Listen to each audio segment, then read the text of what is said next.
tablet explained, without contemplation, the rosary is a body without a soul. Despite the prominence of the crucifix, the most prominent image is in fact the risen Christ, showing us that Jesus conquered suffering on a cross, that violence is not the end, that we have lasting hope even in the midst of death. As we enter the church through these doors, made of bronze which symbolizes permanence and eternity, we are reminded that our church never ends, that the message of Christ always continues, even beyond this world. Santa Maria, Madre di Dio, prega per noi peccatori, adesso e nell'ora della nostra morte. All right, thank you, Chicago, and hello to all of you. So hello, and I mean, it won't be possible to go through all of you, okay? So when one of you speaks, it's in all of your name, okay? So the next community, we go all the way to Latin America. Buenos dias. It's probably still light of day over there in Mexico. Please make yourself alive, okay? Hola. Hola. Ciao. Ciao. Buenos dias. Hello. Speak to us. Don't be shy. Where is, I don't know where are Abby and Beto? Abby and Beto. Abby and Beto. Hola, ¿qué tal? Hola. Hola. Yes, there are quite a number of you, It's great. Fantastic. So, please speak to us, tell us.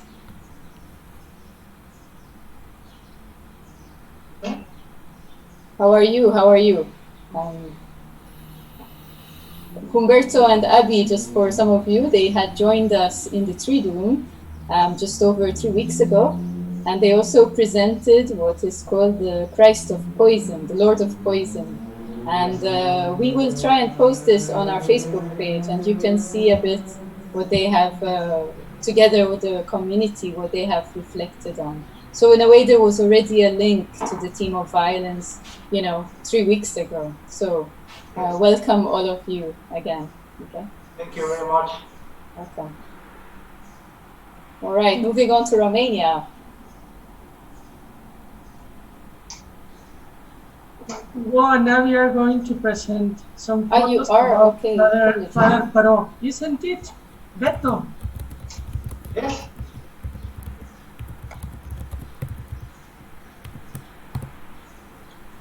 Please go ahead then, because I'm always a bit afraid of the time, you see. We have a habit of not managing always on time. This is a very common Livingstone's thing.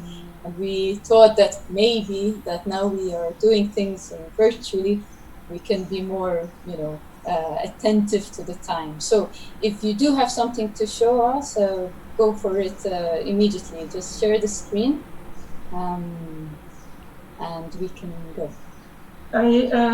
Beto, he chose some photos about Father Paro, who is a martyr from Mexico, from the Christian persecution during the first quarter of the 20th century. So I don't know if Beto, if you are able to share the Father Pro photographies and explain to them why you choose that photos to share with the group. Yes.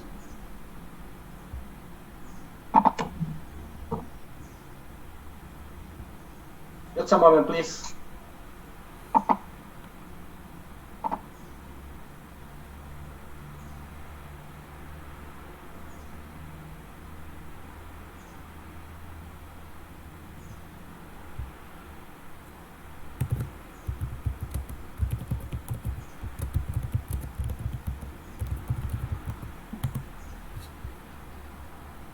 Okay, so maybe we'll come back to Mexico when we reach the letter please. M. Yeah, no problem. Don't worry, Okay. no stress. We'll come back. We'll move on with Cluj for now, and then we'll come back to Mexico when we reach, the letter M. I hope we will get there, So I ask Dan or anyone from Cluj, Napoca to speak with us.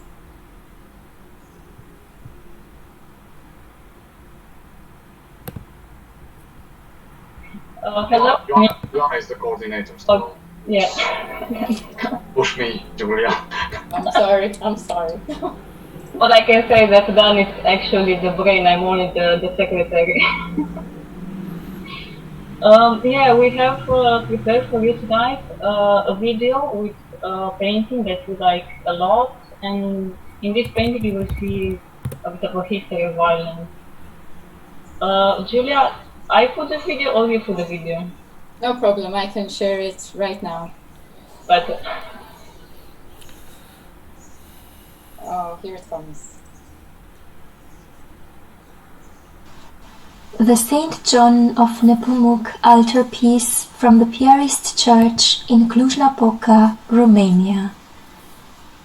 The Baroque Roman Catholic Church from Cluj-Napoca, dedicated to the Holy Trinity, has an altarpiece that dates back to the year 1773, which draws our attention to a violent episode that took place in medieval Prague. In the painting, located on the left side in front of the choir, two scenes stand out: the martyrdom and the glory of Saint John of Nepomuk. Legend has it that the priest, John of Nepomuk, did not want to divulge to King Wenzel IV of Bohemia the sins confessed by the queen to him. Therefore, the priest was tortured and thrown into the Vltava River from the Carroll Bridge in 1383. The whole composition can be read as a diagonal in which the central figure is John of Nepomuk.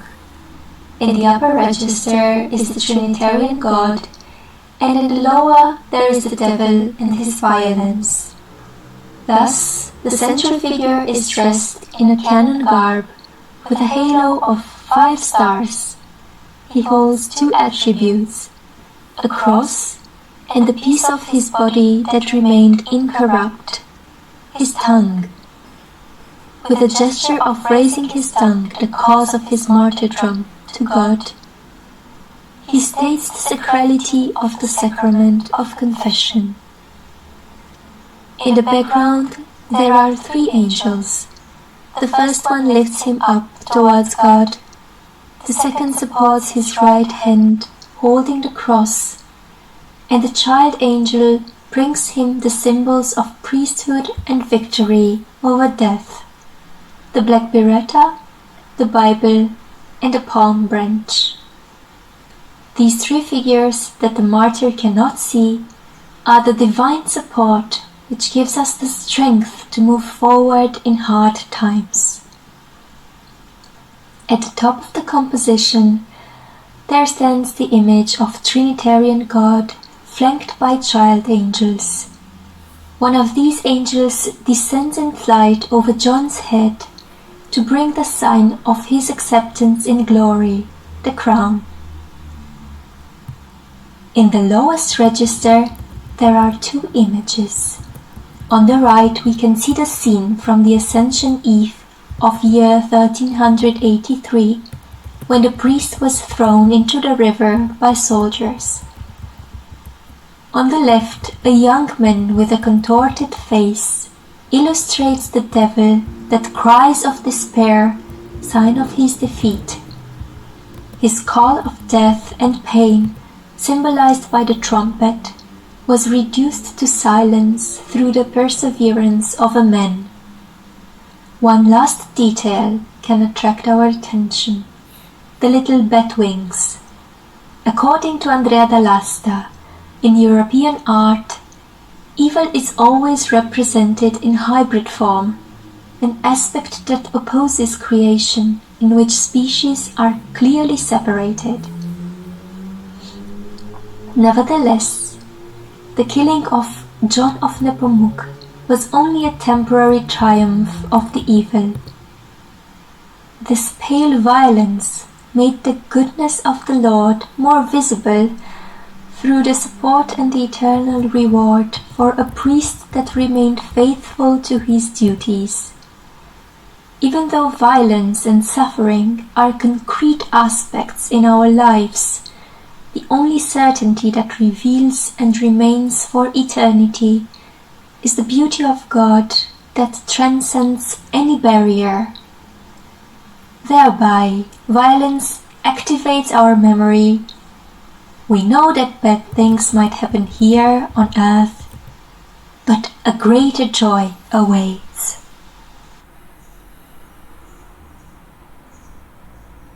All right, thank you very much, and welcome all of you from Romania, Transylvania. I know it's complicated. Next up, just to say hello to us, buonasera, people from Firenze. We welcome you all. Ciao, everyone.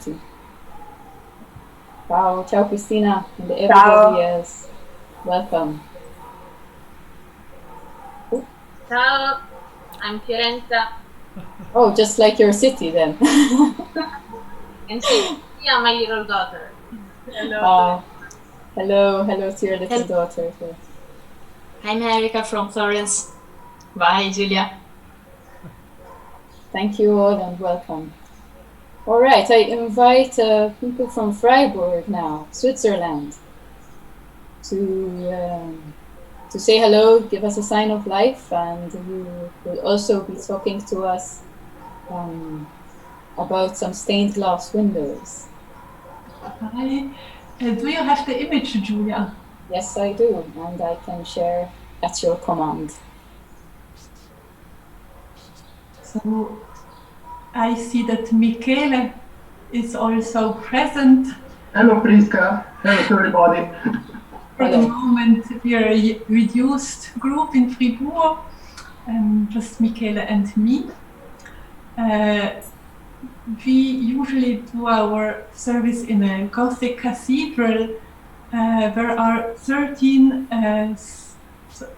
stained glass windows from a Polish artist from the 19th century. And I chose for this presentation the most difficult one, the one I in general never show because I have problems with this window. It's a window of Our Lady of Victory, and it remembers a battle from the 15th century close to Fribourg during Burgundian wars, where there was a battle between the Swiss Confederation and Charles the Bold, and the Swiss defeated. And this is a historical illustration, and for me it's like really difficult to have this image with the war and in the church. So it's a picture, a stained glass I never showed. So I chose it because I thought that maybe I will have, or we will have some inspiration to deal better with the theme of violence. I don't know if Michele, you would like to add something.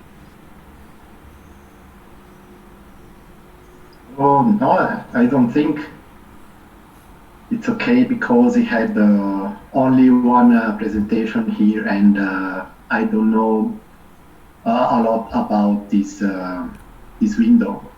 But it's interesting to see this important battle in the history of Switzerland. This battle of the Swiss Confederation is interesting to see of the glorifying of violence of a battle in a window in a church. That's an interesting thing to see. So a window. Well, thank you for that. For sure, it's more than we knew. So thank you. Next up, Galatina, quite a new community. So please don't be shy. Let's hear you out. Hello. Hello. Hi, Elisa. Hi. Hello, Simona. You see, they're all so young. And Yes, we are a new community, yes. You have our image. Thank you. One moment. Okay. The painting representing the martyrdom of Saint Agatha dates back to the 17th century. It was painted during the neoclassical period and is located in the Basilica of Saint Catherine of Alexandria in Galatina. Saint Agatha was a martyr who lived during the 3rd century in the town of Catania in Sicily. She was tortured, and one of the tortures resulted in the amputation of her breasts. The worship of Saint Agatha has been present in Galatina since the establishment of the church, because the relic of one of her breasts is safeguarded in Galatina, and it is provided by other frescoes made before this painting. The painting we see is located on an altar that was previously dedicated to Saint Michael the Archangel. The painting showed the moment of the gory martyrdom.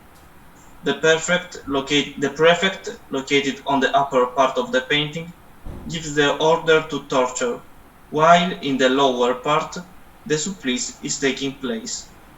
One breast has already been amputated, and the other is about to fall down, but the saint is in a state of almost regal ecstasy. We can see it in the way she sits on the throne. She doesn't deny her dignity as a woman despite the violent scene surrounding her. The painting is dark.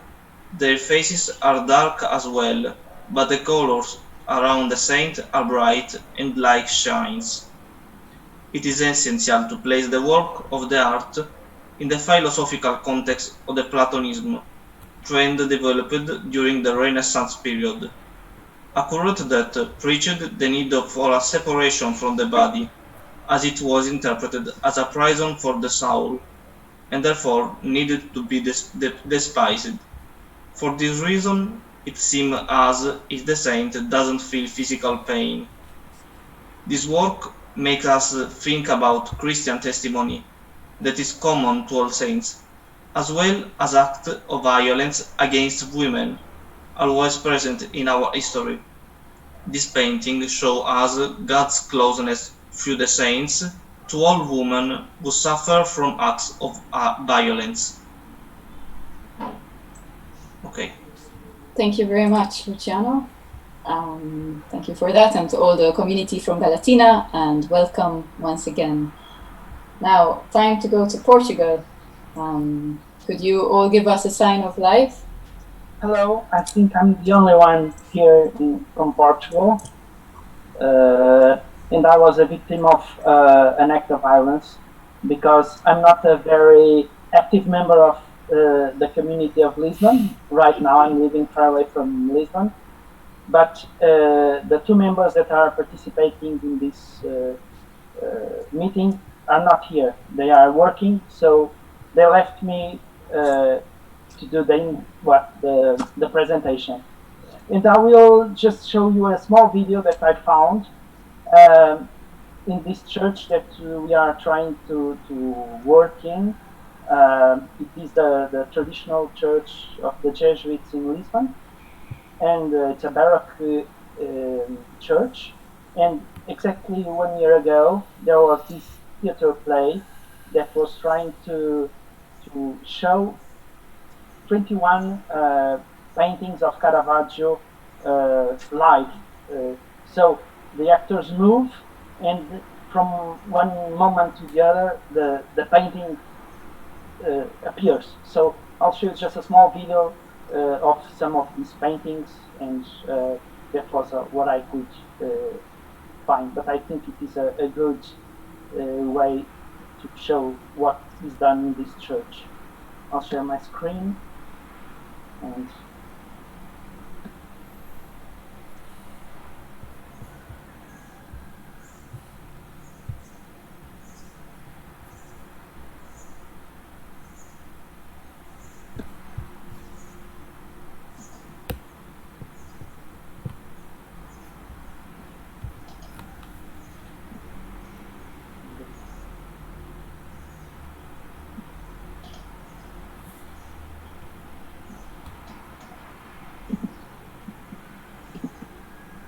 There is no sound, however, so if you want to explain to us what is happening.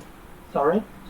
There is no sound at the moment, Oh, so sorry. if you want to explain to us. No, the music you can imagine Bach playing. Okay. So it's just music, Bach playing.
And that's it. Thank you. Thank you. From tableau vivant to Pierre vivant, no? So everybody wants to be alive. Okay, thank you very much. I know later on more living souls from Lisbon will be joining from Portugal, so that's very good. Okay, next up, Ljubljana, Slovenia. Oh no, don't leave the meeting. Just at the top there should be a bar. Stop share, okay. Exactly. Thank you. We want you to stay. So, Ljubljana, Slovenia. Hi. Hi, Irina. Hello. Hello. Hi, Irina here, yes. We are also dealing with violence in our service because we are explaining this beautiful Baroque fresco in Ljubljana Cathedral.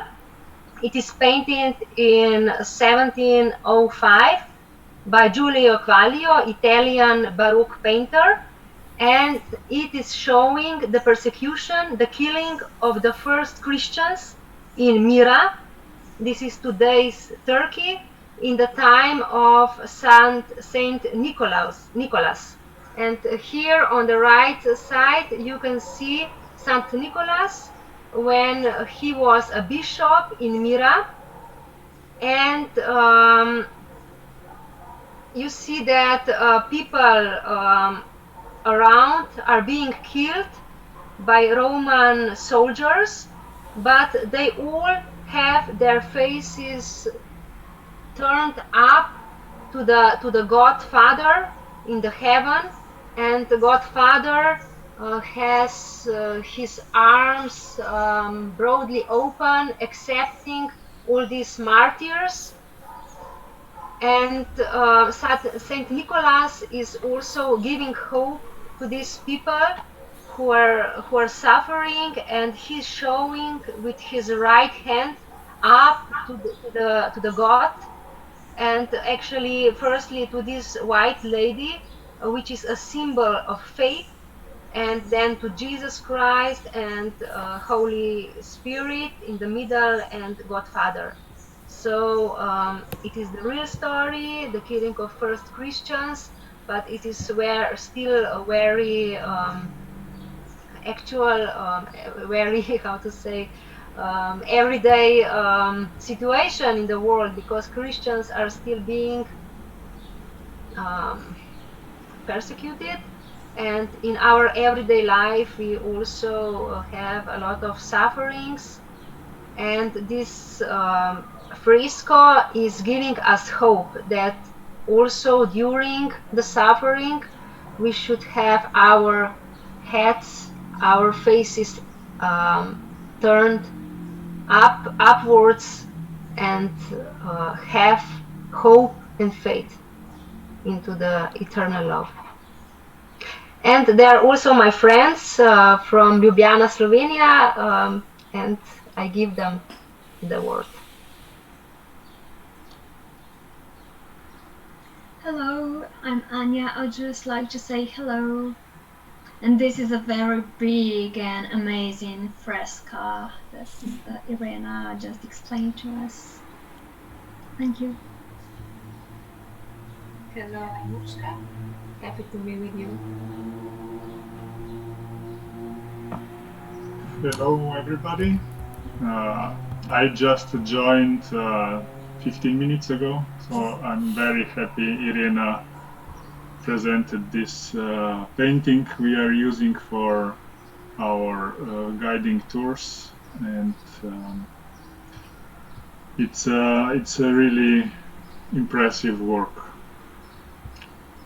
Hello, and thank you, Irina.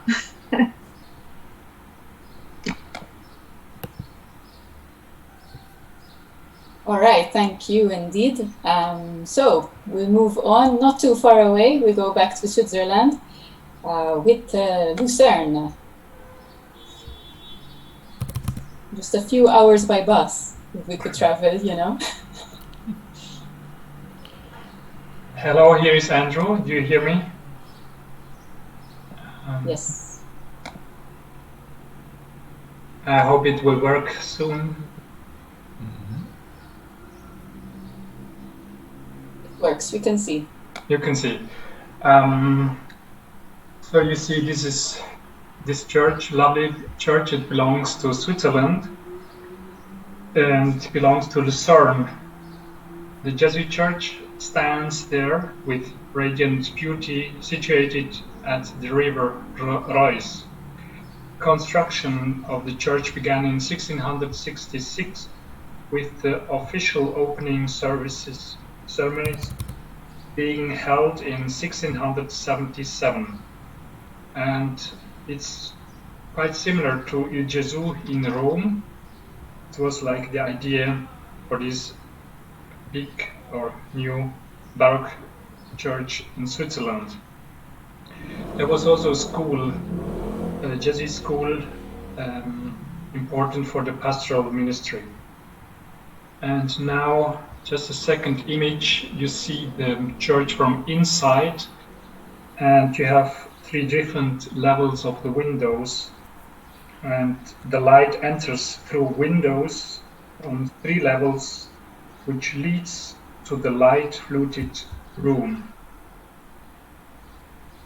In this beautiful church, we as Living Stones have guided various tourists from all over the world, particularly people from India, Japan and China can be spoken to about St. Francis Xavier with the help of individual stations from his life.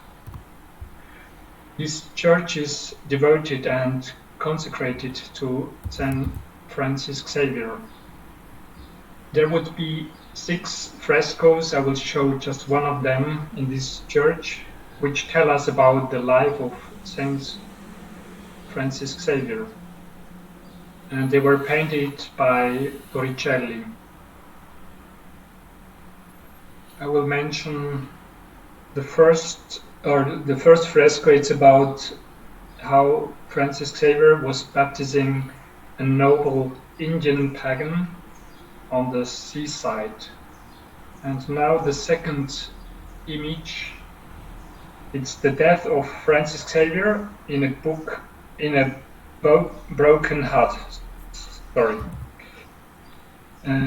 Francis Xavier dies exhausted in 1552 on an island, Shanghuan, in front of the Chinese shore, where he waited for a ferry ride that never happened. He has big troubles and understanding to understand the culture of Japan. Therefore, he wanted to go to China. And the third fresco, it would be the saint on the wagon of triumph, pulled by the elephant, a camel, and dromedary, and a panther. The Baroque art was initially regarded as kitsch. It is about beauty, about individual persons, and about saints that are represented. So it's not really about violence. But the life of Francis Xavier ended lonely and abandoned. Perhaps there is a certain violence in the border sense here. In our everyday life, there are sometimes small deaths that are painful. Letting something go, giving up a plan, and letting it die. Even today, in view of coronavirus, many people experienced the isolation, loneliness imposed by the state as difficult, perhaps even as violent. Many die alone these days and weeks, but there is hope. We draw a parallel here to the composition of the pictures.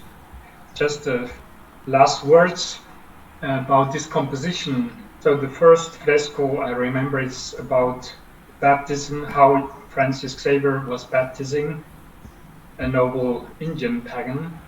And the second is about the death of Francis Xavier in a broken heart. The third image is his assumption, the saint on a wagon of triumph.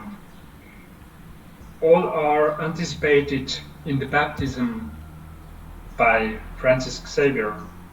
By being baptized, we die with Christ and we hope to resurrect with him. In this way, God alone can overcome unjust suffering and lonely death through a new life in the communion of saints. So this is a short presentation from my side. Maybe the others from Switzerland would like to join. Say hello.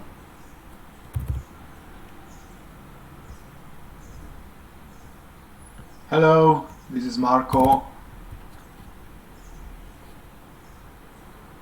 Hi, Marco. Marco is one of the columns, by the way. It might be a funny term that we use. Basically, there's this group of people, which we like to call columns, that try to think together and pray together to see the direction that we as living stones are taking. So it's an international, actually it's not just Italians, you know, but it's actually all over. So Marco from Switzerland, there is also Maripa from Spain, Madrid, Davide from Padova, there is Valentina, who is posting on the chat, who is next all the time, from Rome. There is Dan Ruscu from Romania, Jean-Paul, who all of you know, Jesuit in Naples. There is also myself, and there is Maura from Cagliari, who takes care of all our finances, the very little that there is. And this year I think she is incredibly happy because it's completely free, you know. So we are not going to be in debt with anyone. So anyhow, I just took the opportunity to introduce all the columns as well. I don't Hello everyone. Hello, hello. Hi, it's Immaculate from Lucerne. Oh. And from Kenya. Oh, there you go. You see, I mentioned that even the continent of Africa is covered through Immaculate's presence. So thank you for being here, even though you are in Switzerland. Great. You were in Venice, in Zurich as well. So some of you might already know Immaculate. And in Ljubljana. And in Ljubljana. That's right. Fantastic place, Ljubljana. Okay, we move on with Madrid, and I already apologize for the time. This took much longer than we thought it would, but you know, by now it's normal. Soon we will give you a small little pause with music, okay? So don't despair for now. So moving on with Madrid. Hi, Hi. Okay. So may we start? Okay. So when we met together to search for an image to represent us as a community, we realized that violence stamps our place of service and our own history. The city itself, big as it is, suffers from a violent indifference whose rhythm sometimes traps us. The church, our temple, shows us a facade that is the result of violent episodes in our history, as the church became a powder warehouse and a field hospital in times of war. We see violence's presence in history, a fact that has brought us here together. Our temple, is dedicated to Saint Jerome. The legend tells us that a wounded lion with a thorn in its paw approached him. The saint removed the thorn, and as a sign of gratitude, the lion stayed with him. You can see him there, right at Saint Jerome's feet. A lion, the roaring lion that represents the enemy, evil, but also the strength of faith itself, the courage of doing things well, and the lion of the tribe of Judah. We see in all the quiet violence of our inner combat, of our doubts, of our inner desert. And this same duality is represented by our mosaic in the hospital, the origin of our community. A healing place, but also a place of pain. Here, we learn the pain sacrality. Located among the palliative care plant and the operating rooms plant, there, in the middle, is the chapel, has a beating heart that supports everything.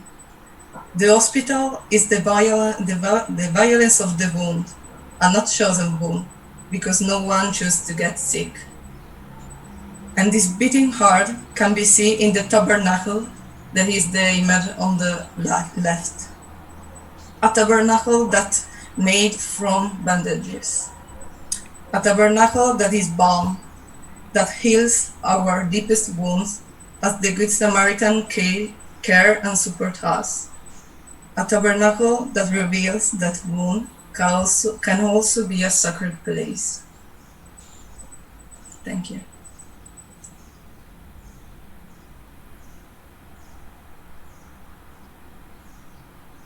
All right, thank you very much, Madrid.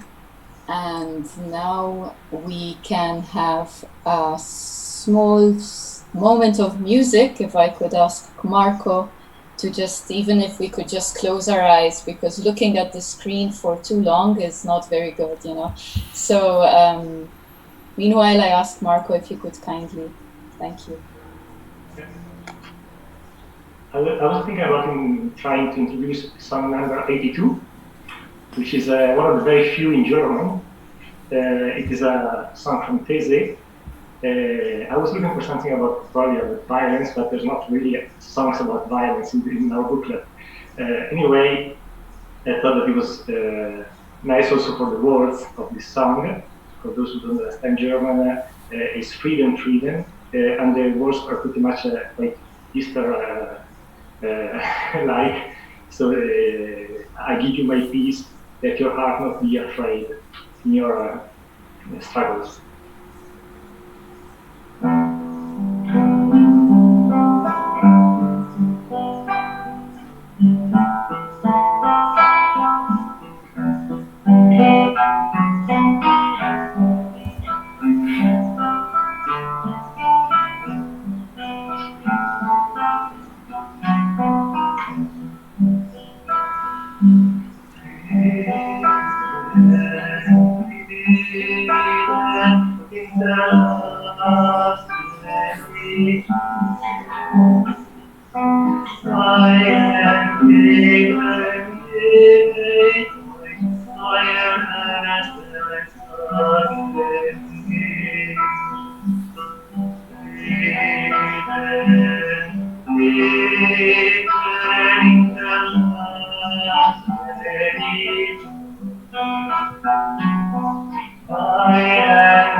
All right, thank you, Marco.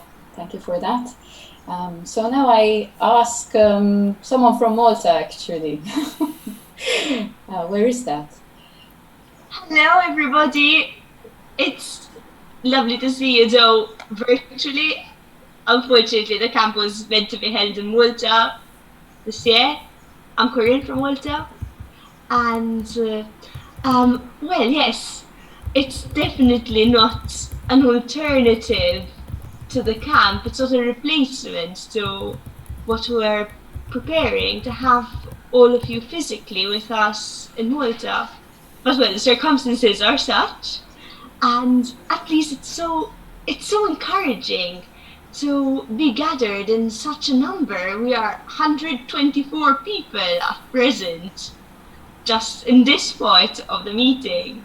So I'm very grateful for that. On Saturday, you're going to be hearing quite a lot from us from Malta in our virtual tour of our cathedral. So seeing that we don't want you to have too much of an overdose of possibly even violence and images, we'll leave you with that. And you have a very jam-packed day, a few jam-packed days coming up, including that part where we'll have our online service. So thank you, everybody, and thank you to every single person part of the Malta community and all the columns who put in so much work to also make these days possible. Thank you, Corinne. Just for you to know, Corinne was super busy with placing you all in these small groups according to your languages. I still don't know how she managed, so some magic, let's say it was magic. But somehow you're in a group thanks to her, okay? So hopefully in the right group, but that would be my fault if you're not in the right group. Okay, so let's move on with Matera, actually. And please say hello, and hello. I will already... Hello. Hello. I'm Pierpaolo from Matera Livingstones. Hi, my name is Margherita. I read and I'm sorry my English. The work of art that I want to present you depicts Jesus Christ at the column. It is located inside the Church of San Francesco d'Assisi in Matera, precisely within a nice of the chapels of the Crux Feast.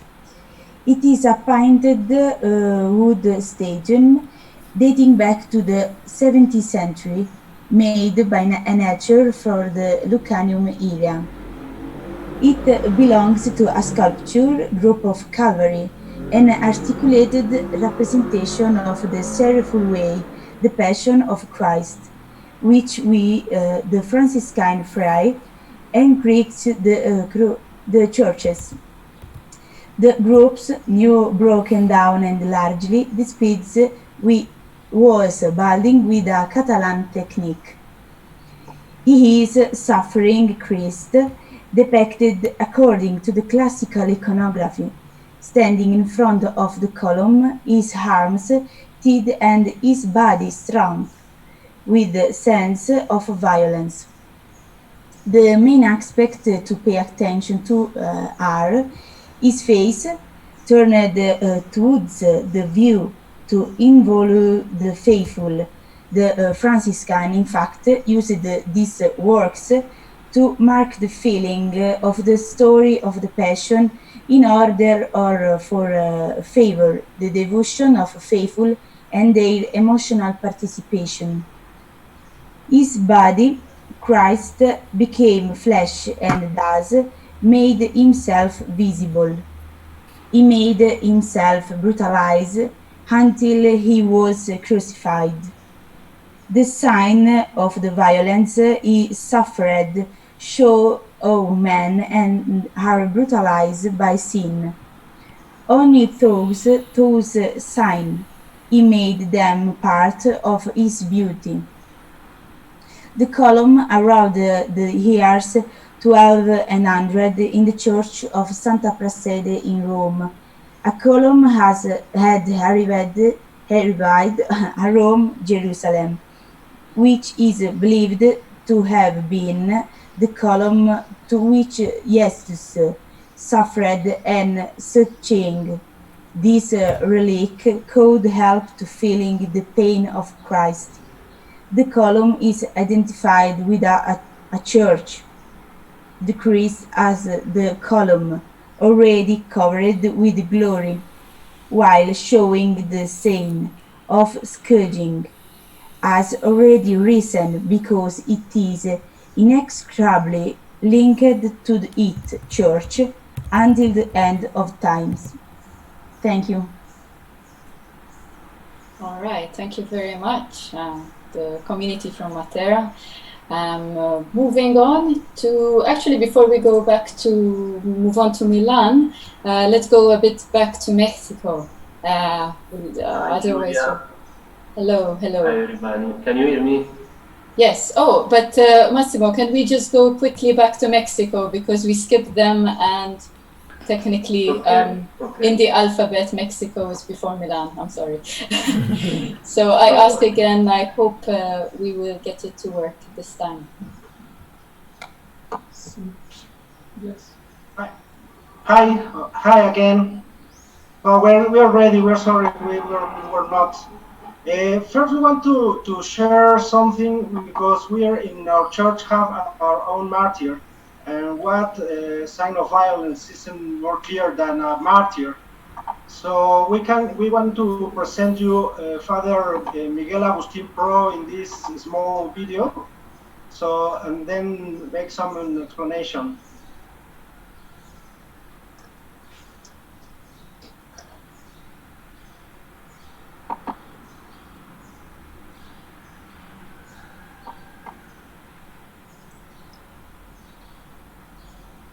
So to share, there is a button at the bottom, it's green. And just click it and choose which screen you would like to share.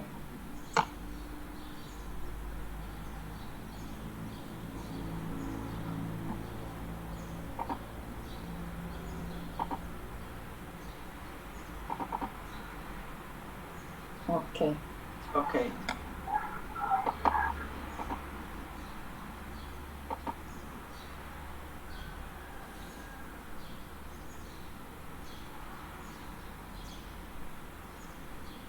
Well, here we see is a picture of Miguel Agustin Pro, priest who lived in the early 20th century. He was a very young man in 1926, more or less. He came from Europe, where he was because of the Mexican War, civil war that we have here since the 1910.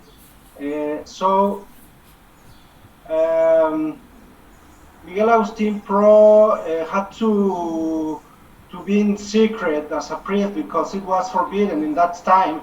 And then he was accused of under a false accusation of trying to murder the Mexican president. Then here's our church, you see? The Holy Family Church here in the Mexico City. Apologies, Humberto, we can't see. The church was closed in the time in the 20th century because of an order to forbid all the churches. Then, as I was saying, Father Miguel Agustín Pro was accused of trying to murder President Plutarco Elías Calles, and since you might have some problems with your internet connection, why don't you send the video? Yes, I think I'm having some problems. I don't know if Marisa can help us with sharing his own on screen. Send the video link to Yes, Julia. I can share the video if you stop sharing your screen. Humberto, okay. I can share from. It could be also the distance, you see. Mexico is on the other side of the ocean. I only need Beto to stop sharing his screen. Yes, I am trying to do that as well, but there seems to be... Beto? Yes. ¿Puedes apagar tu compartir pantalla? Yes.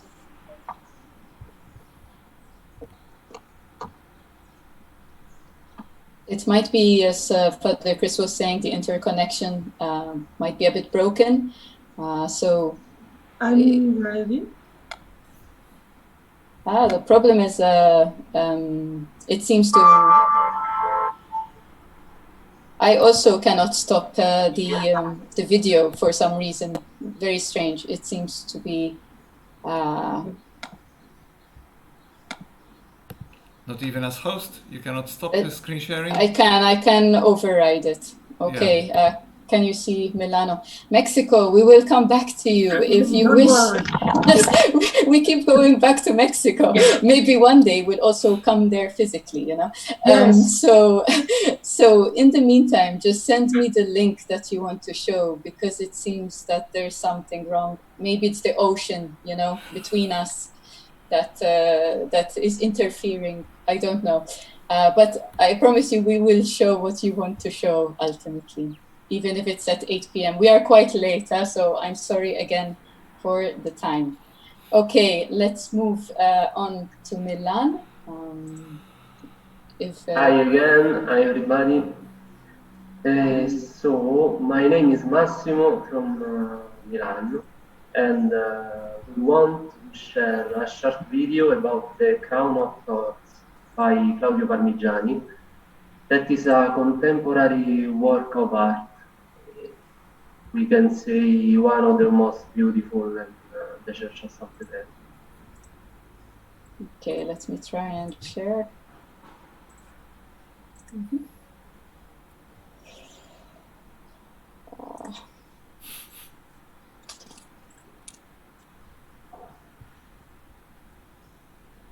I seem to have lost the...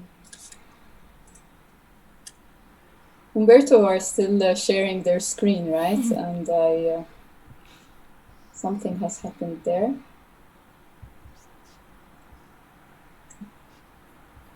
Okay, I'm going to try and share again. Okay. They are out of the group, Julia. Humberto and Abby, they are out of the group. I don't know what is happening.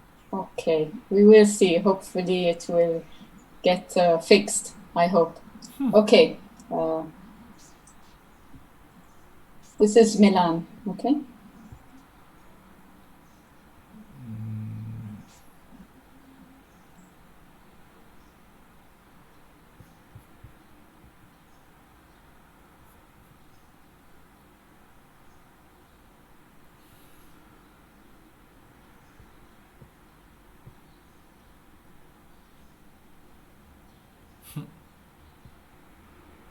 Apostles' faces, the four evangelists' busts, the statues of faith and hope, Then there is the ciborium in the shape of a small round temple, in which there is a golden wood tabernacle, topped by a small dome on which the marble statue of risen Christ is placed.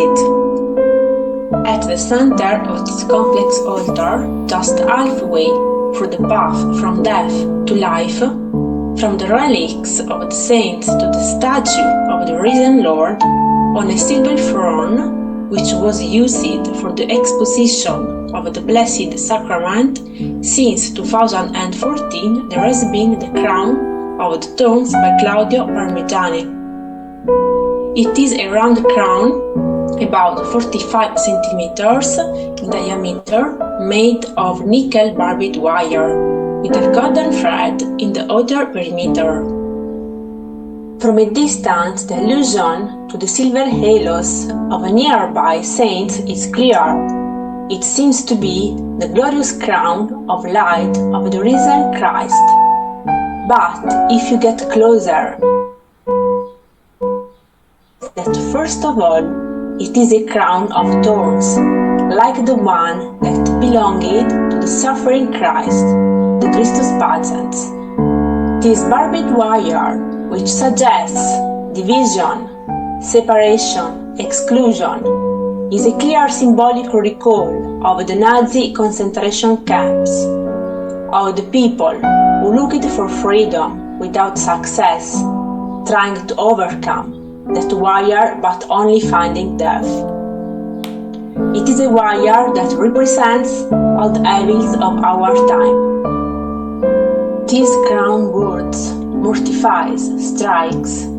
It is the crown of a God who joins human history, a Christ who decided to carry all the evils of the history, both the past ones and the current ones. But the golden thread reminds us of the fact that this is the crown of a king who becomes a servant, because only those who love are kings. It is the crown of the man who defeats death by dying on the cross. This is God's regality. We can see the crown on the altar.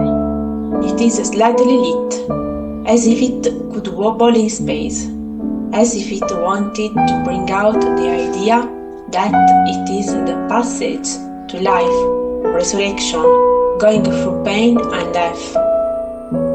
That way, the crown of thorns becomes the passage to the beyond, to eternal life.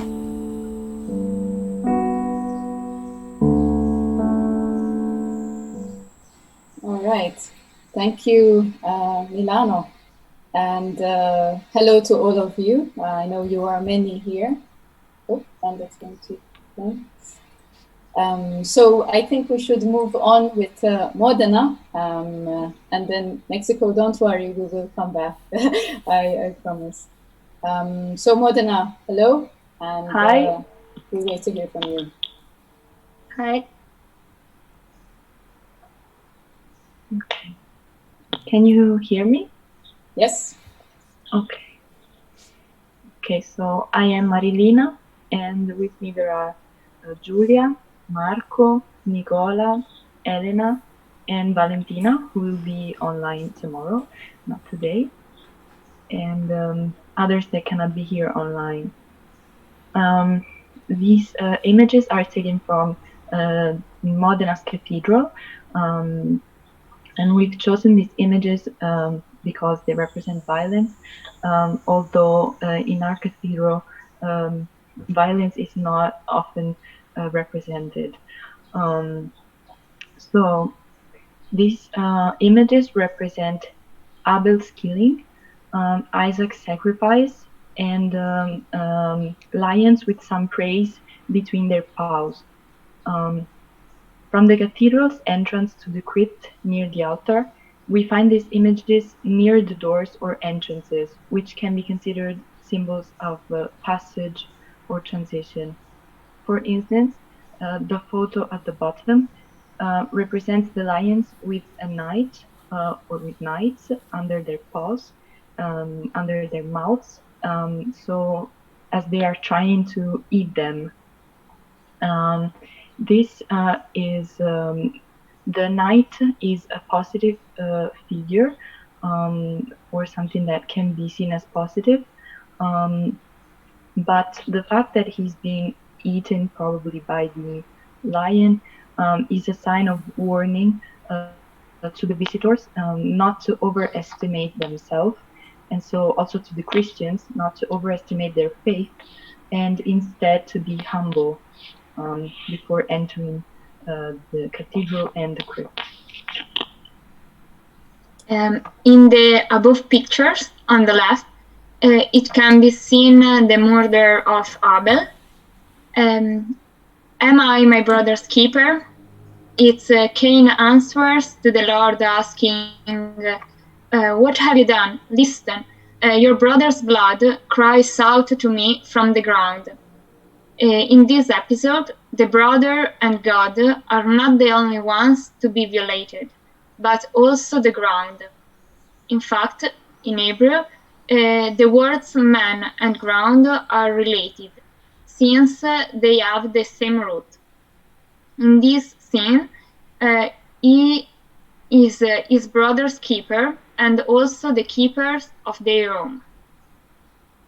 Isaac's sacrifice is represented in the above picture on the right, and here we can imagine the angst in Abraham during the 3 days of silence from God as he climbs the Mount Moriah to sacrifice his son.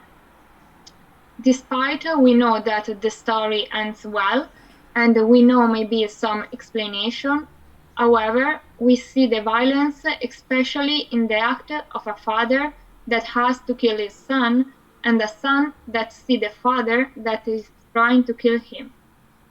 In these scenes, we see only violence, but the story of these people go on. We know that after these episodes, God put a sin on Cain so no one can hurt him, and an angel stopped Abraham from killing his son. Thank you very much to the community of Modena.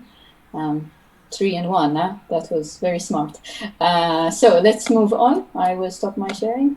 And now it's time to go to Germany with Munich. Again, in Munich, there are 2 groups. One group serves in the St. Michael's Church, and the second group, which is very recent, at the Frauenkirche, so the Church of Our Lady. And I will give the word to the Munich group. So please make a sign of life.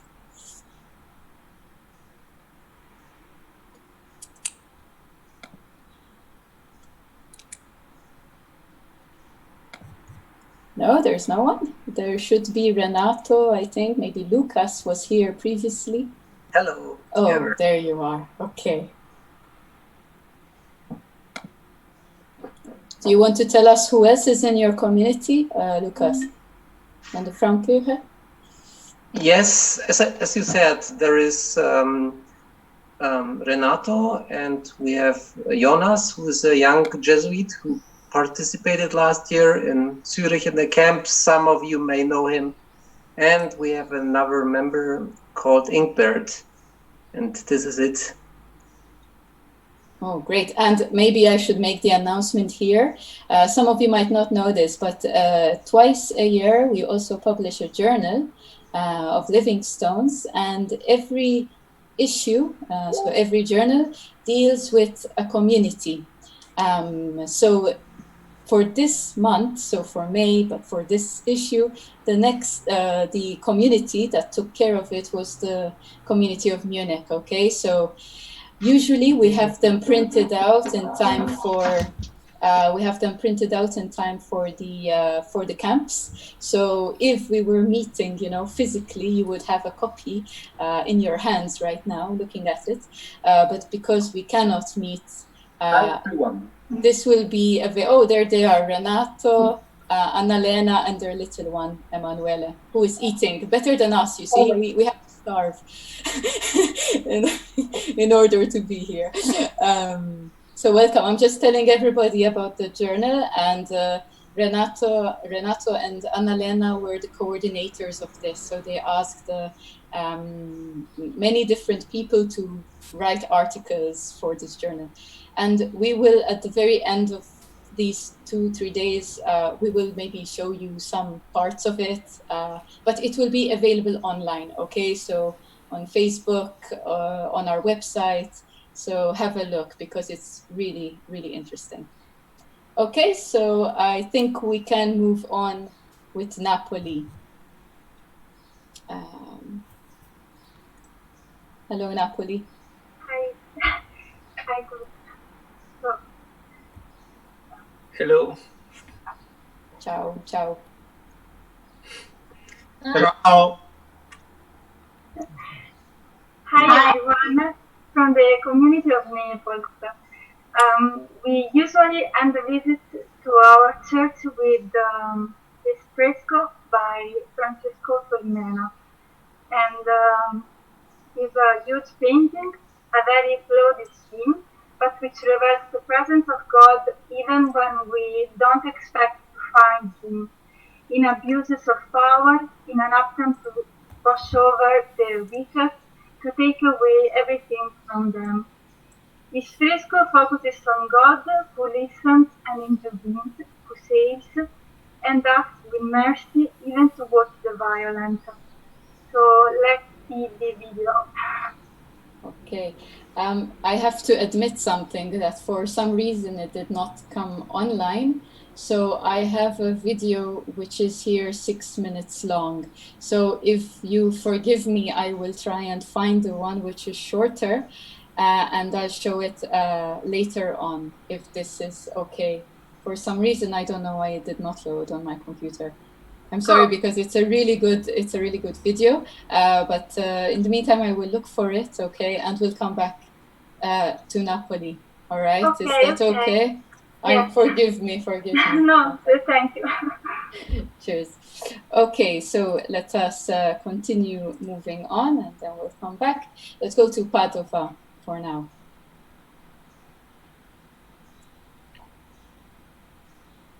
Hi, everybody. I just want to say hello to everybody and thank you to be here. Bye. Thank you. Maybe I could say this, Davide's wife, Brunella, is at the moment very, very busy, and I am sure some of you who might be healthcare workers, doctors, nurses, you who work on the front lines, Brunella, who is the wife of Davide, she is one of these people, serving right there on the front line with all the people who are suffering and these days of the coronavirus. And thank you to anyone who is here with us or who is listening to us if you do a service of this kind. So really, thank you very much. Okay, so we move on with Paris. Hello, I'm Almudena. I'm happy to see you all. From Paris, there is Marianne. Hello. Diane.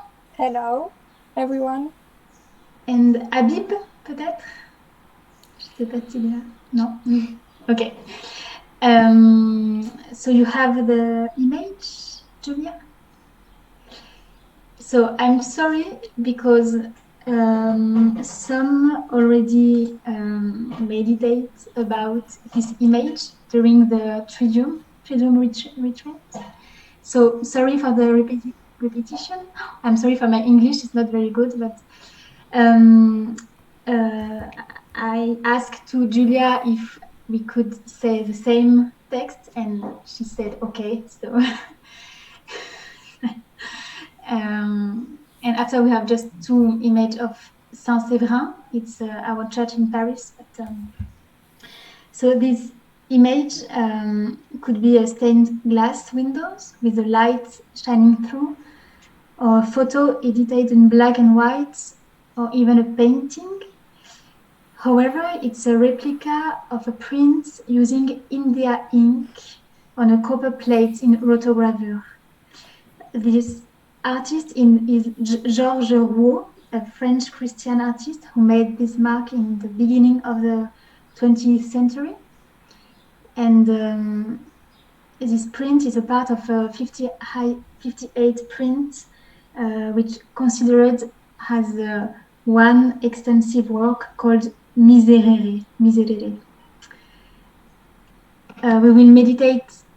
We choose this image because they are in the Church of Paris in Saint-Séverin, where we usually have our service. So in this series, the Passion of Christ meets the Passion of humanity. Christ is not in heaven, he's on the cross as soon as suffering strikes every man and every woman. So the text accompanying this image says, Jesus will be in agony until the end of the world. The print shows Christ's ultimate fragility. He's nailed, his arms up high. We do not see the full length of his arm, nor do we see his hands or legs. It seems that they are not needed anymore because the essential is elsewhere now. The inscription is not visible, neither the wood of the cross. And behind the figure of Christ is a neutral background, not showing any particular landscape. The crucifixion cannot be limited to any place or time. What it fed the crowd. Okay. All our attention is put on the busts, and especially on his face. That is terribly suffering. It is deformed by sign of pain, of sorrow, as he was crying, but without tears. The misery is very profound, like a screaming lamentation, but in complete silence. A speechless cry to his father. His son is there, almost dead. He's naked, and because he has lost everything that made him unique, that the crucified Christ carries all the crucifixion of our humanity. He carries our own crucifixion when we are confronted with the absurdity of suffering in its various forms: sickness, violence, mockery, physical and sexual abuse, and the death. Nevertheless, the most fascinating is the white in the image, the light that shines. It gives this artwork all its meanings. It shows the prowess of the artist who, through his engraving technique, has to remove matter to create a void, a space that are not prints to remaining white, digging deeper into the prints and bring out the light. This gesture can inspire us to empty ourselves, to let this light shine through. And therefore, it changed our perception of Jesus' tortured body. Being in pain, the same body already shows the sign of resurrection. And this is the great mystery that, although we do not fully comprehend, we can still accept and live with the Christ.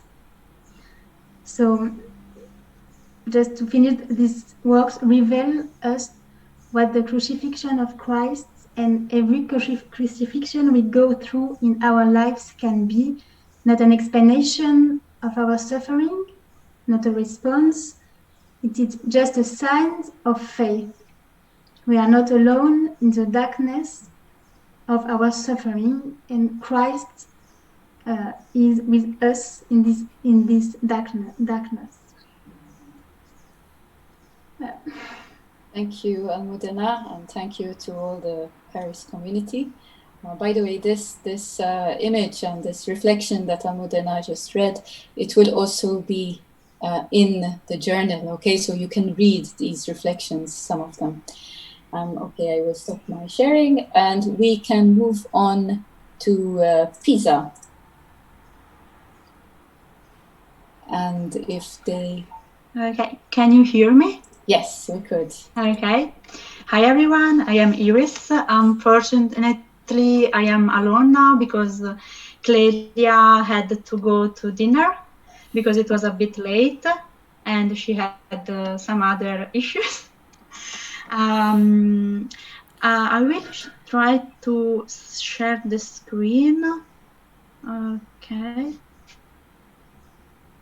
Can you see it? Okay. Soon, I hope. Okay. Yes, we can. Okay. Perfect. Okay. Perfect.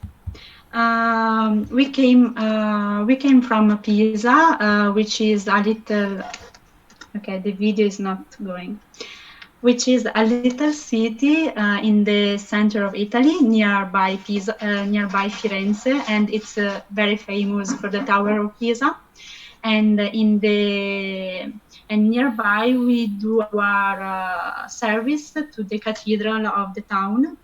But today we are gonna tell you something about. Oh, it doesn't work. Okay. Can you see the video now? It is a bit. It's sticking a bit. I think it has to load. Maybe you could tell us and put it on full screen, from please. some of the images that we will see in the video. Okay. Yeah, I will try, but my computer is blocked apparently. Oh no. Okay. Technology. It should work now, the video. Yes. Does it work for you? It's loading. Il video si è impallato.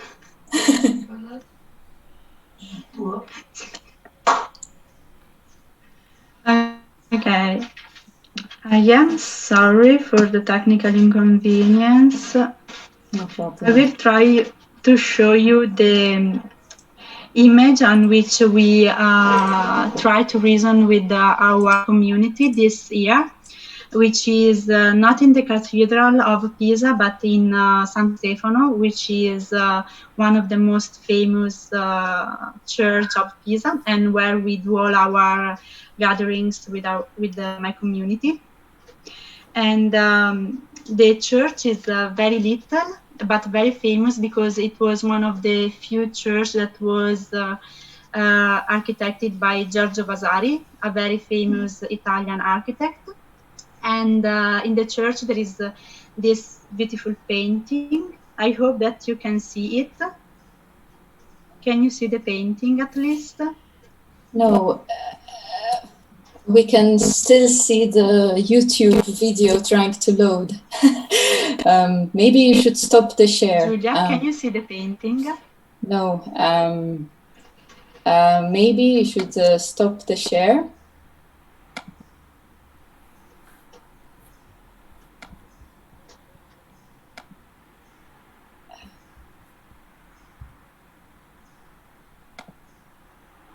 Oh no. Hello? I think, can you hear me, anyone? Father Chris, can you hear me? Yes, or anyone yes, else? I can. Okay, I think Iris has been... We can hear you. Okay, so I think Iris has some problems in Mexico, yeah, unfortunately. Yes, either overloading of her connection or her computer didn't, take all the the load from Zoom and YouTube and whatnot. All 124 people. Okay. I'm sorry, Iris, if you can still hear us. We will try to give you some time to finish what you are saying, but I know some people are getting very hungry and angry at the same time because they are hungry. So I think we should go on a bit to conclude, no? Because after, don't forget, there is also the small group sharing. So what you do not manage to say here, you can continue to say also in that moment. So I apologize for this. We move on with Prague, actually, and I will. So Alessandro, if you can hear me, or Katrina Reusch. Yes. Hi. Yes. Nice to see you all. Katerina also should be here.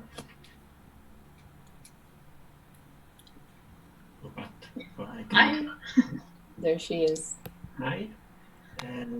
I could share the screen if, but I'm actually still going on the connection with Pisa.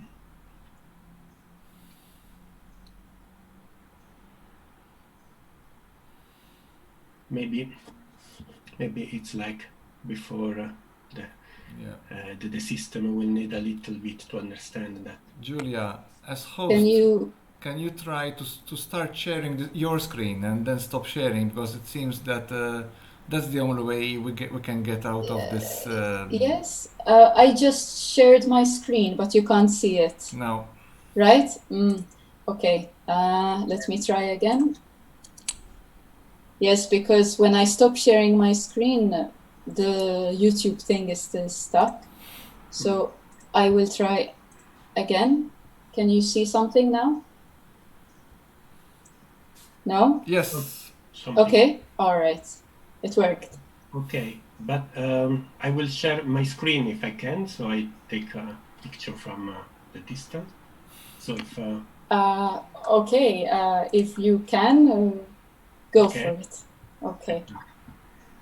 Okay, so... Can you see? Yeah.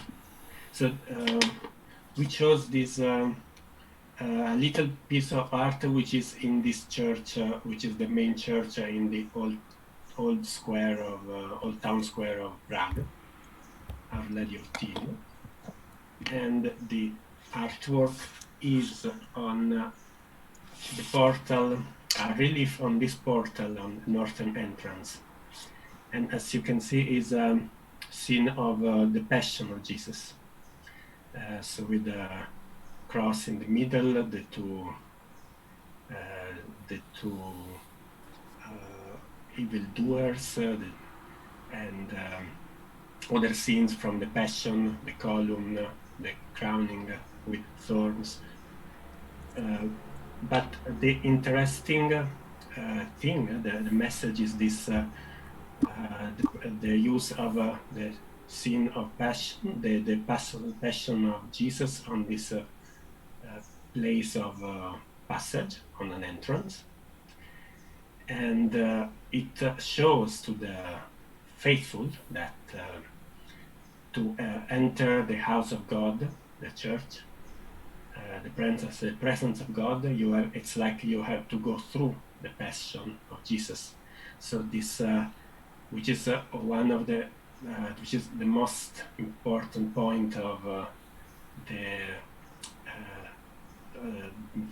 of Jesus giving life, and is also the most difficult to understand, for to understand how suffering is, how the suffering of Jesus is saving humanity.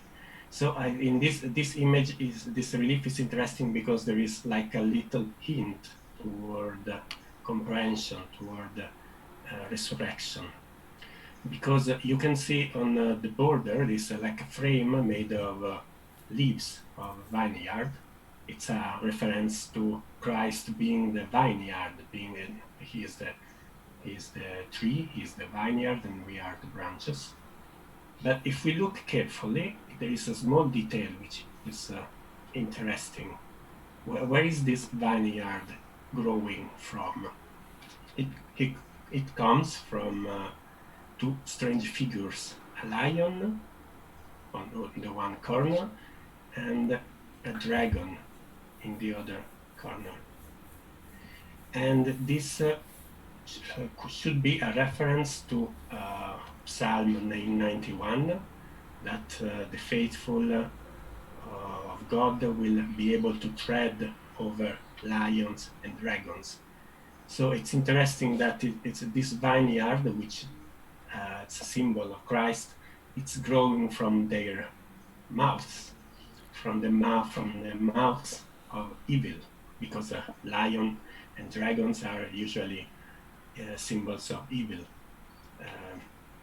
So it's a reference to this tradition in church that the death of Jesus is like a Trojan horse for death, that Jesus dying is defeating death.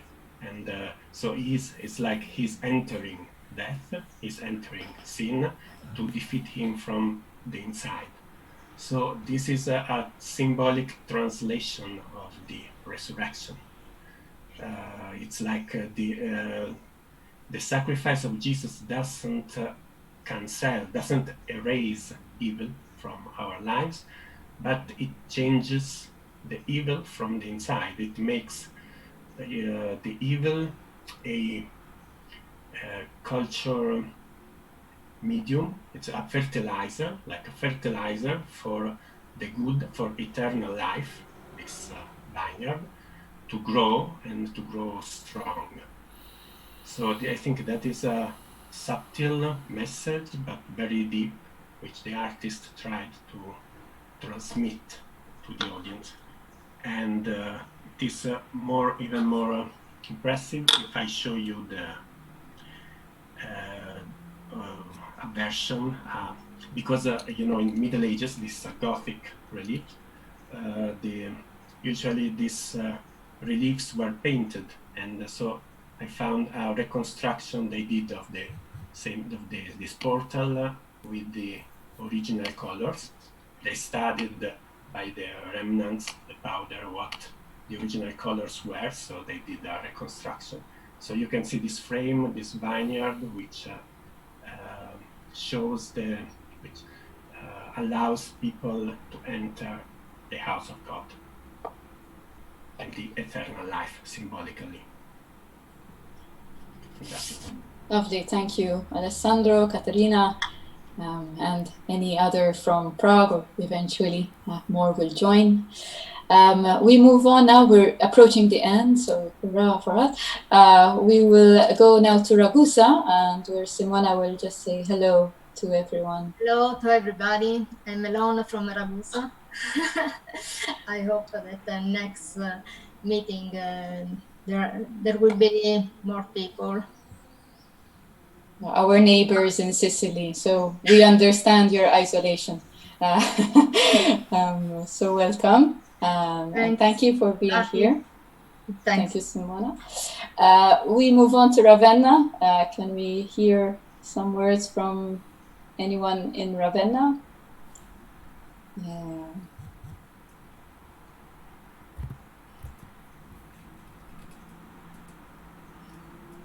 Carlo, if you're trying to speak, you are muted.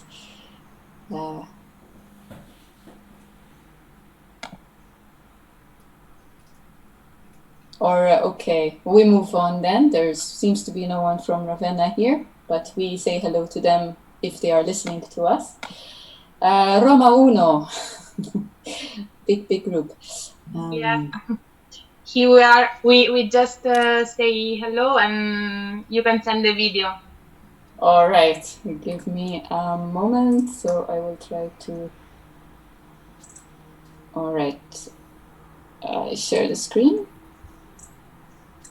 One moment, and here we go.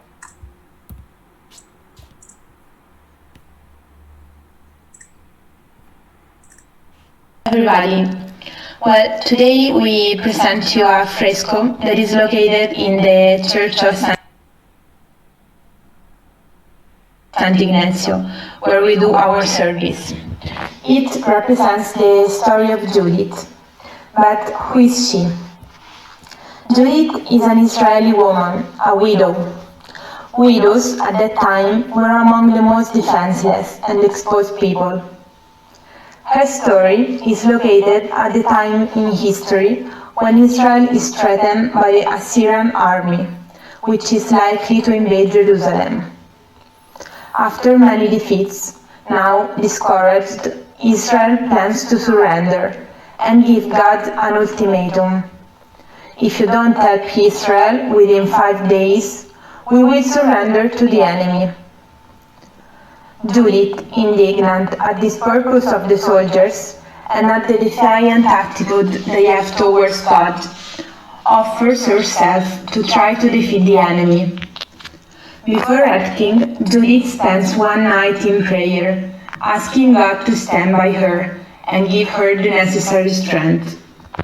She takes off her widow's clothes, prepares herself by enhancing her beauty, and goes alone with her maid to the Assyrian camp, where she seduces the commander Holofernes, makes him drunk and kills him, decreeing the victory of Israel. The fresco you see immortalizes the moment when Judith cuts off Holofernes' head. But what hides this gesture of violence? Actually, we never speak in terms of violence during this part of the Livingstone's visit. The fresco itself seems to ask us to focus more on the luminous and colorful character of Judith, rather than on the gesture of violence she is carrying out. Violence is not at the center of the scene, but at the center there is the triumph of Judith, symbolized by her brilliant clothes. Knowing the story of Judith, we manage to catch, behind the violence, a bigger story that the Lord, together with her, together with the man, writes, and therefore the real theme of the scene, the act of entrustment of Judith. She is the symbol of those who put their weaknesses in the hands of God and allow Him to pass through them, so that the power of God may be manifested in the human weaknesses. All right, thank you very much, Roma Uno, and obviously the next would be Roma Due, no? We don't need to be experts in that. So I ask someone from Roma Due to say hello to us. Yes, hello, it's Valerio from Roma Due, which is also in Rome. It's another city. And I would like, first of all, to introduce all the other members that are present here of the community, which are Sabina. Hello, Sabina, talk? No. Okay. Valentina. Hello. Hello, everybody. Hello, Irene. Hello. Simona. Hello. Emanuele. Hello. And Chiara. Hello. Okay. And now I would share with you the video we prepared as a community of our history of violence. All right, it's coming up. Thank you.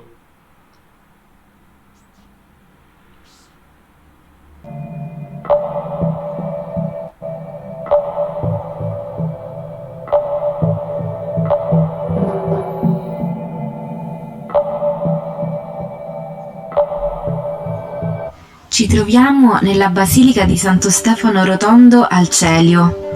Nata come caserma romana, con all'interno un santuario dedicato al dio Mitra, venne edificata grazie all'iniziativa imperiale romana nel 460, in parallelo con quella bizantina di Eudossia, che aveva fatto costruire la prima chiesa dedicata a Santo Stefano a Gerusalemme. Nel 1580 venne affidata ai gesuiti del Collegio Germanico, i quali incaricarono il Pomarancio di realizzare un ciclo di affreschi sul martirio dei primi cristiani. Si tratta di 32 scene che si presentano come veri e propri quadri di meditazione. Nel primo vediamo Gesù morto in croce e vicino a lui 15 che rappresentano però tutti i martiri della storia, i quali a loro volta hanno dato la vita formando una catena di testimonianza. Nel secondo affresco, infatti, troviamo Santo Stefano, il primo martire, nell'atto di essere lapidato. Il suo volto sereno e serafico già contempla la gloria di Dio nei cieli che si aprono sopra di lui. Al suo martirio era presente Paolo, rappresentato insieme a Pietro nel terzo affresco, mentre viene decollato. La sua testa fa 3 balzi e da questi nascono 3 fontane tuttora presenti a Roma.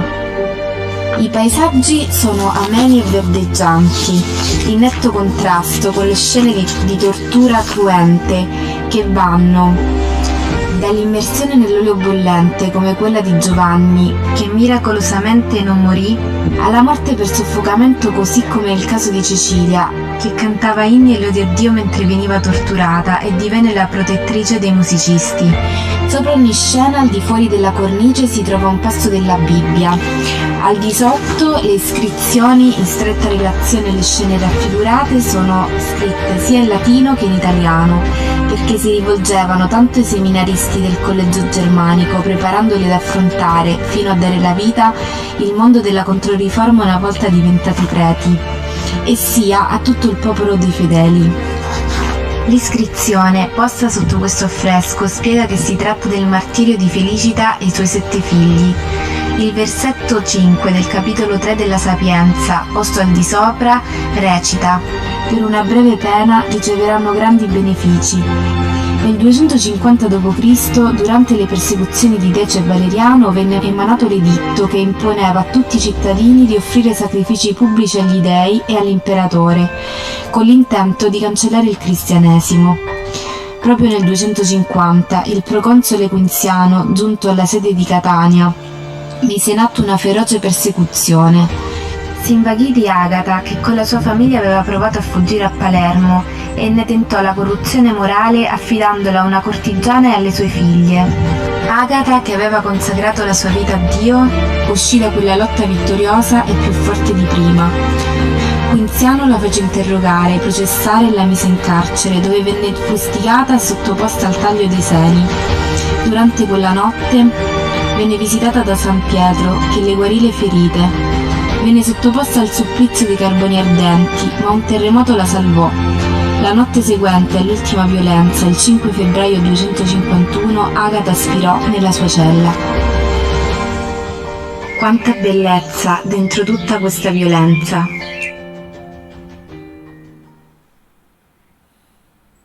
Oh, wow, okay, dramatic. Thank you, Roma Due, for that. Okay, let's move on to Santiago, all the way to España. If you could give us a sign of life, please. Hello, it's me.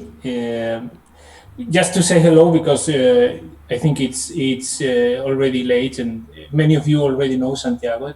There's our story of violence, but since I will be speaking tomorrow for long, let's not take so many time. Carol is here. I don't know if the other members of the community are too, but maybe she can also say hello. And while she turns the microphone on, just to say to Patricio that the real Santiago is Santiago de Compostela. Yeah. All right, thank you. We got the message, Ricardo. And thank you also for the lecture and the workshop that you will be delivering tomorrow. I am sure many people are looking forward to that, so thank you again. All right, okay, so Torino, and we should have someone from Torino with us, at least just to say hello. Hello. There we go. We are here. Yes, you are. There are Giulia, Chiara, and me, Gisela. Hi again. See you our video. Yes, and I just need to go back and it's coming up, okay.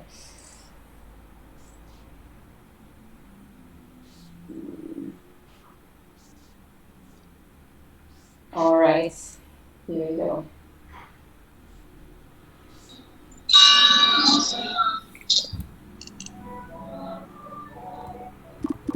A Torino, ogni pomeriggio, 5 ritocchi ricordano che la storia vicina si intreccia con la storia lontana della Real Chiesa di San Lorenzo, costruita per onorare il voto fatto nel 1557 da Emanuele Filiberto durante la battaglia di San Quintino. In Turin, every afternoon, 5 bell rings remember us that the nearby history is linked to the past history of the real Church of St. Lawrence, built up to fulfill to Emanuele Filiberto's vote, made in 1557 during the San Quintino battle.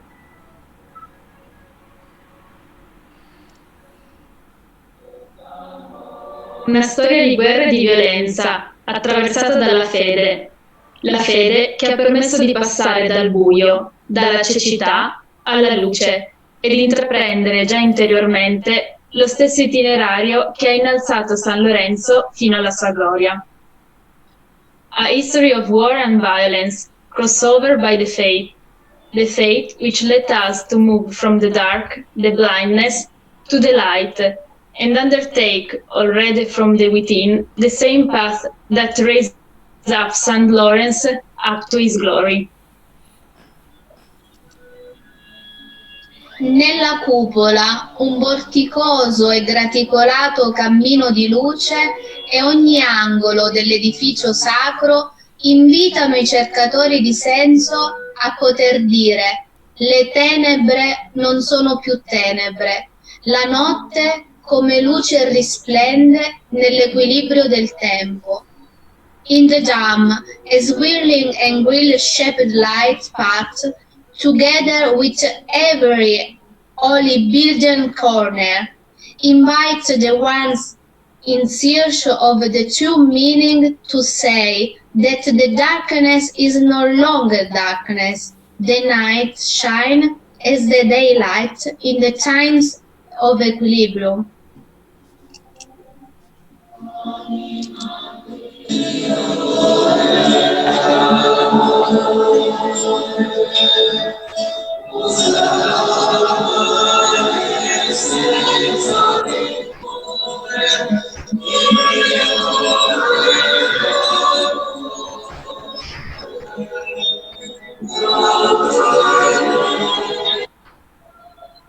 Vi aspettiamo! Come here!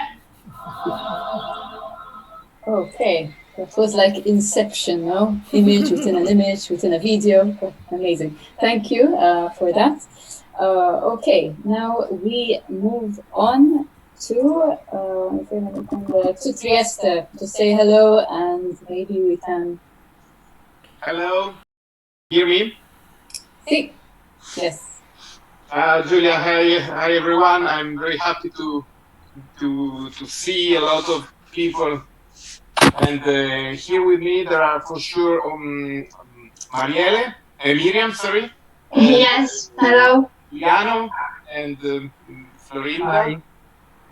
And other people are going to join tomorrow because this evening they couldn't. Now I share you my screen so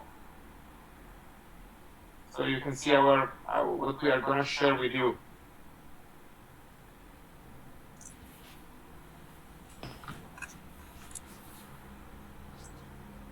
Okay, can you see?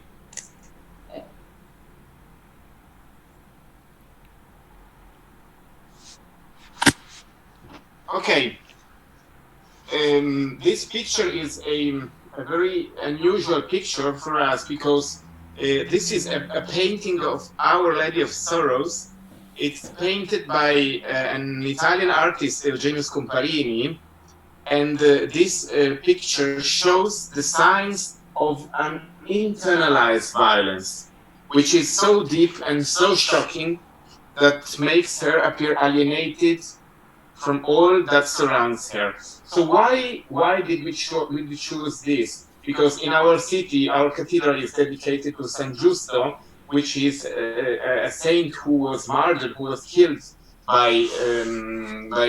because of his faith. But and this is the church where we are gonna do our service. But this is unusual because we chose to share with you this picture because it's not a physical violence, it's an internal violence, and we thought that this is something where every one of us can identify himself, because everyone has wounds, everyone can feel that there is an internalized violence in every one of us. Through the colors, so I also would add to that this picture is in the personal chapel of the bishop, which is a very interesting example of liberty art of Jugendstil, what the Austrian would say Sezessionsstil, which is typical in Vienna. Think about Otto Wagner, for example. And this is the chapel in the private chapel of the bishop, and this is the painting. Through the colors, the artist depicts a young girl, pale, blunt, marked in the intimate by a pain so strong that cannot be described, even with images.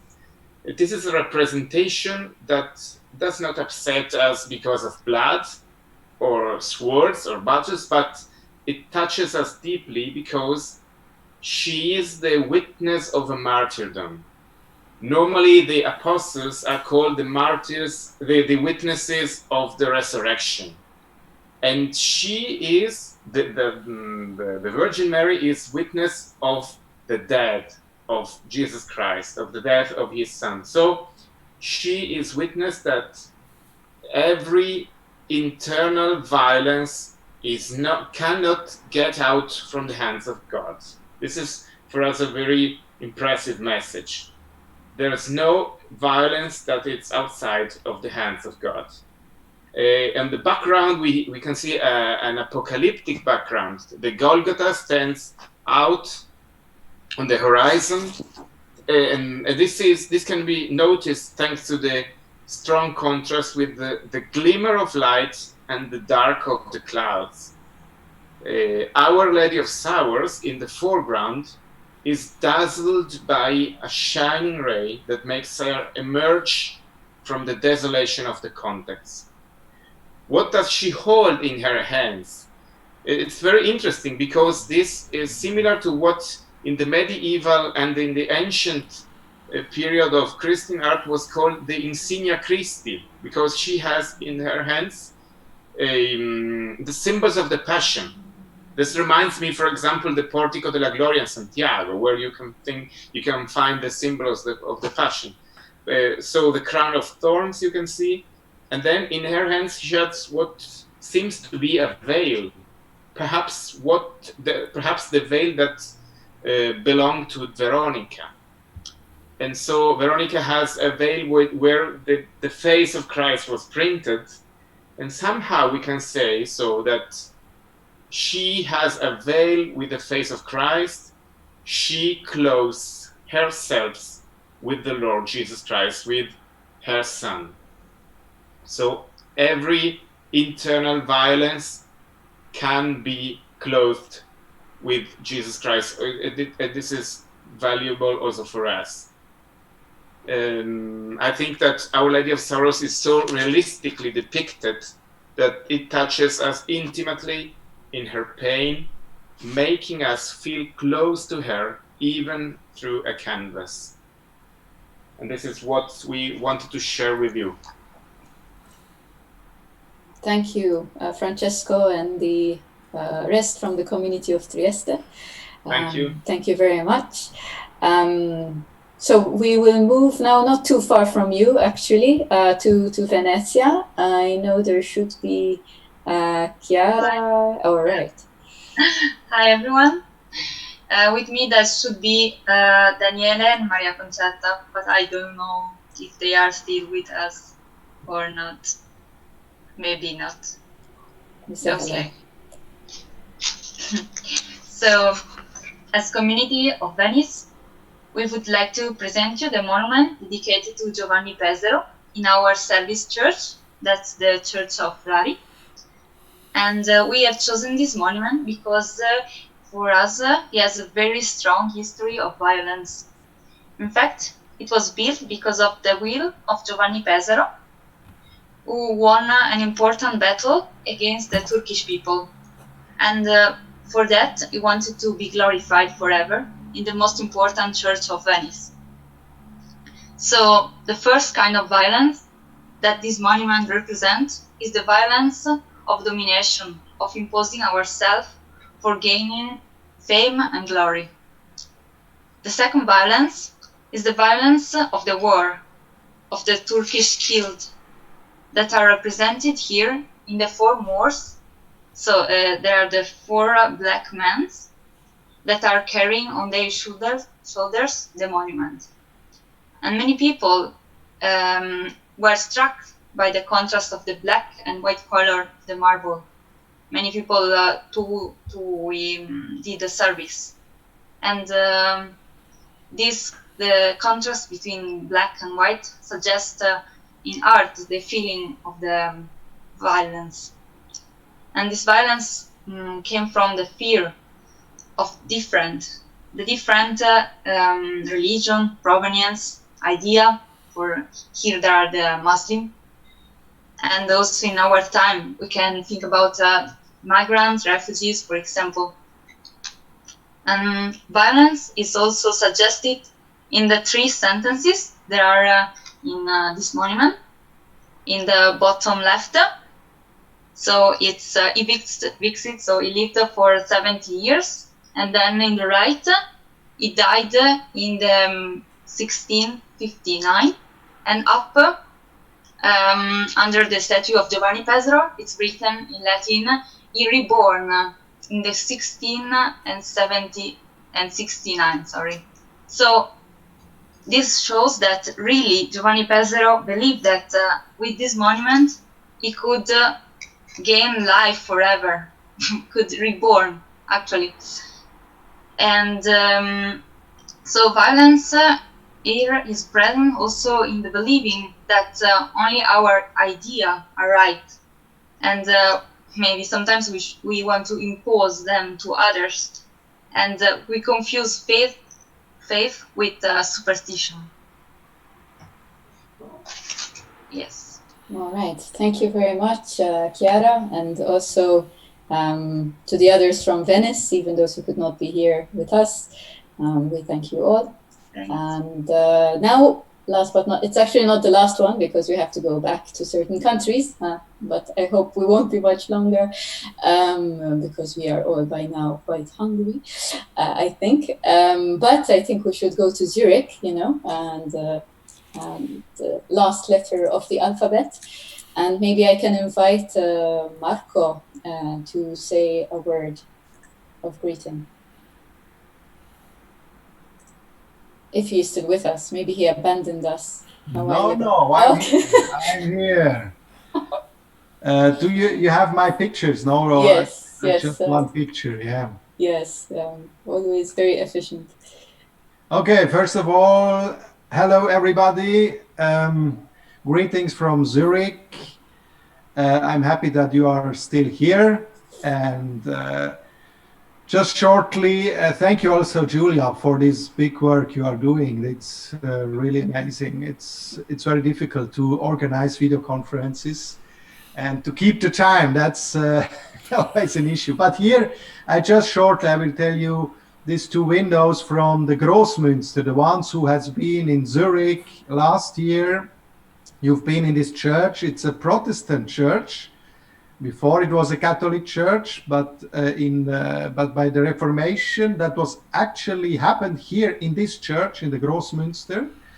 There was the Reformation. So today it's the main Protestant church, you can say, in Zurich, or even in a certain kind in Switzerland. And but the church was built on the martyrs of Zurich. So before it was, of course, a Catholic church. the martyrs Felix und Regula. And so that's the first connection with the violence, and probably another connection, it's certain sense of violation of violence is the iconoclasm. I don't know if you know about the Protestantism. They put all pictures and everything out of the churches because for them it was idolatry, and they wanted to put in the center the word and not pictures. And probably in this time they had probably also a good reason to see it like this. But what is nice to see that today we have two modern windows. So there is again pictures in the church. So it's a certain ecumenical approach, let's say. And what we see here, these two windows, is on the left side, just shortly, the scapegoat. All these windows try to have a reference from the Old Testament to Jesus. So this one, the scapegoat, you know, it's also an image from the Old Testament. But what is nice to see that this famous artist, Polke, Sigmar Polke, he died 10 years ago only. He put the wounds of the scapegoat are tulmin. That's the most precious stone that the artist had. And he put for the wounds of the scapegoat these most precious stones. And he gifted them also to the church for free. So it's a very nice symbolic violence and healing actually in the same, in this symbol of the wounds, at the same time very precious stones. And on the right side you see also the scapegoat in above the window, and but it's the scapegoat, or it's the goat, let's say, from the sacrification of Isaac. Abraham tries to sacrifice Isaac, and actually you see above Abraham with a sword in the hand and in the circle, and the artist just wanted to say, don't start with violence, because with violence you will become also victim, and you start a vicious circle. Violence generates new violence. So Abraham is actually beating himself there. So it's a very nice also connection to violence. So this is from me. Thank you very much to everybody, and hope to see you later again. Bye-bye. Thank you, Marco, and we hope so too. It's good to mention that in Switzerland there's also St. Gallen, that they couldn't be with us here, correct? And Marco is more or less the person who kind of takes general care of the Swiss area. And I remind you, last year we were in Zurich and we actually did visit this wonderful Grossmünster. So thank you for that. We actually went through all the alphabet, so hooray for us, 1 hour later. So I will just pretend that we are on British time, which means we are exactly on time at the moment. So they are 1 hour before us, of course. But actually I would like to try and once again either go to Mexico or once more to Napoli. I just would like Caterina to confirm if it is the video in Italian, because for a moment I got confused of the expulsion of Heliodoro. Yes, it's in Italian, but it has English subtitles. Okay, so we will try and show you this video. Okay, it's really worth it. Also, quite a lot of drama to the to the evening, I think. So I will try again. All right. Let me share my screen. And here we go.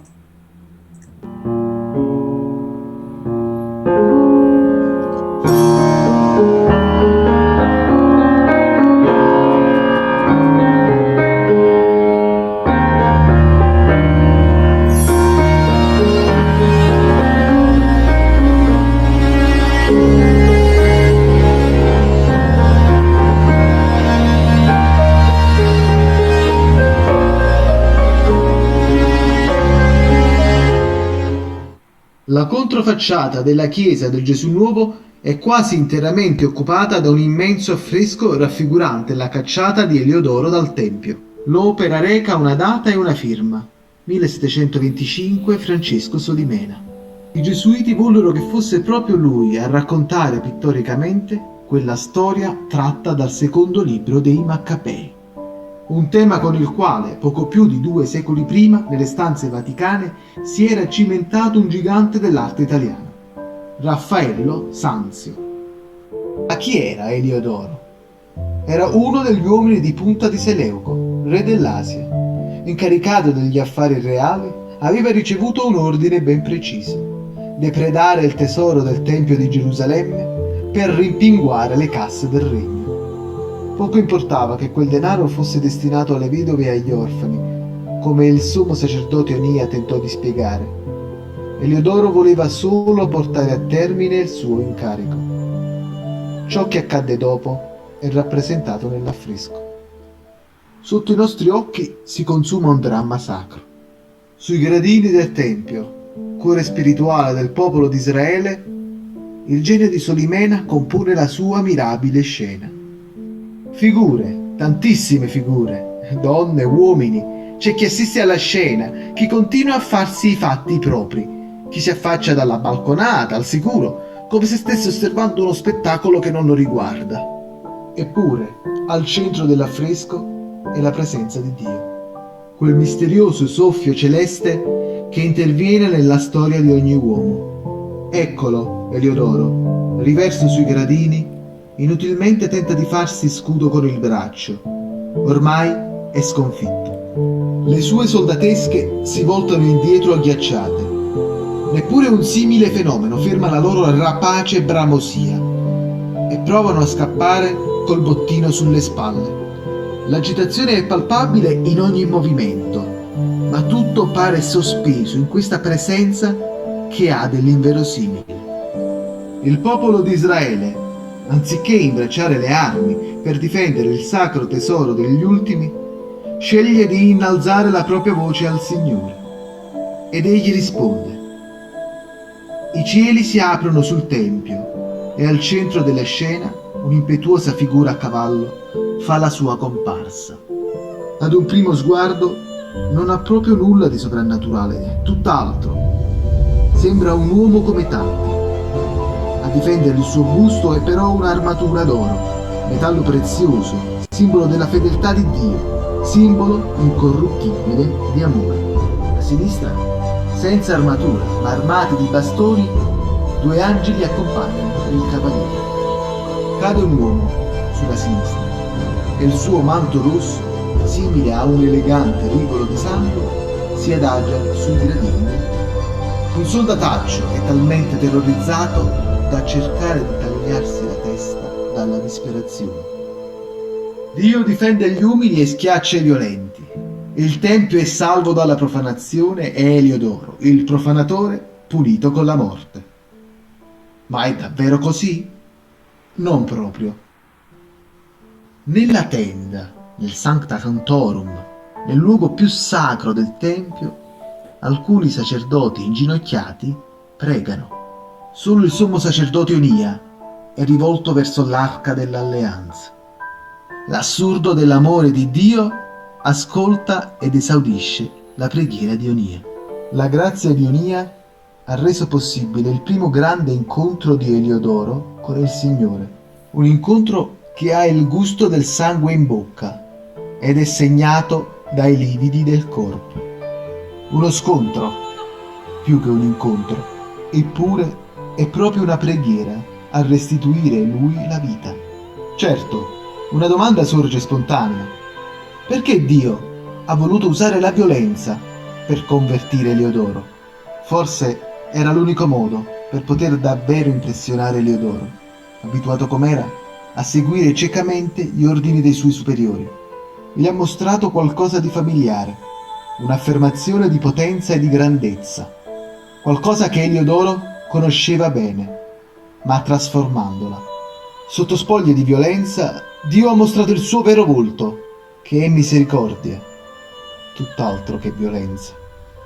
Lo ha fatto proprio attraverso Onia, l'uomo che Eliodoro, all'inizio della sua storia, aveva rigettato come mero ostacolo alle sue intenzioni.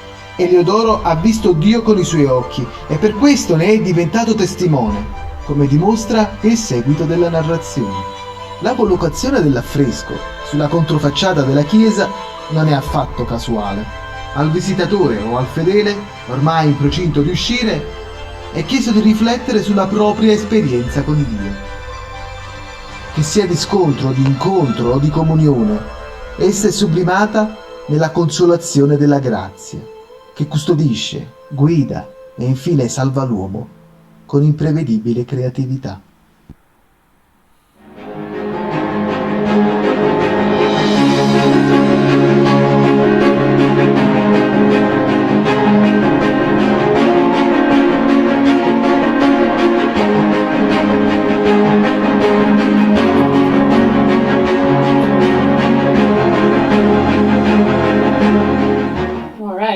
Fantastic. Wow. That was really like a marathon, and what a video. I don't know if you agree with me. Maybe it would be good to conclude actually with this video. I apologize again for Pisa and for Mexico, but I think it would make sense, even with the messages that were in this video, that we could, in a way, bring this first moment to a close. I remind you, some of the videos that you have shared with us will be available on YouTube. Some of them already are, like the one you have just seen. And those of you who feel maybe inspired after this evening and would like to do something, to create something together, you are still very welcome, to put a video together or an explanation of your image, of an image of your choice from your church. Okay, so I think, again, we are really way beyond the schedule, so I think it's time for all of us to take a little break. Before we now meet, we gather in our small groups. I hope you have all been contacted by your group coordinators. If you have not, or if you do not know what to do now, stay on this call, okay? So we will try and understand what the situation is, okay? Otherwise, I would like to thank you all for your stamina, for your patience, for your cooperation in all of this. You built the first moments together. Again, the idea of this first moment was not just, firstly, to introduce the whole camp, of course, but also to introduce the different communities. As you saw, there are so many. Some aren't even here. I could mention Genova, for example. They were not present with us, but we are more than 30 communities all gathered here. So first, it was a way of introducing also yourselves, the theme of violence, but also this idea that we come from a history of violence, including our Christianity, it's built on violence. So in these 3 days, we will make a progression from the history, so acknowledging where we come from, to understanding it, and that we will try to do tomorrow with the formation session that you all chose, okay? And you will I will just run you very quickly to what to expect tomorrow. At 3 p.m., you will be, you were contacted also by your coordinator, your group coordinator, that is, your formation group coordinator, to know what link to press on in order to follow this session. After that session, you have sharing in small groups again, okay? And in the evening, so at 7 in the evening, we will meet again all together, okay? All 160 of us. But in the meantime, your coordinators will remind you, okay, what to do, what the next step is.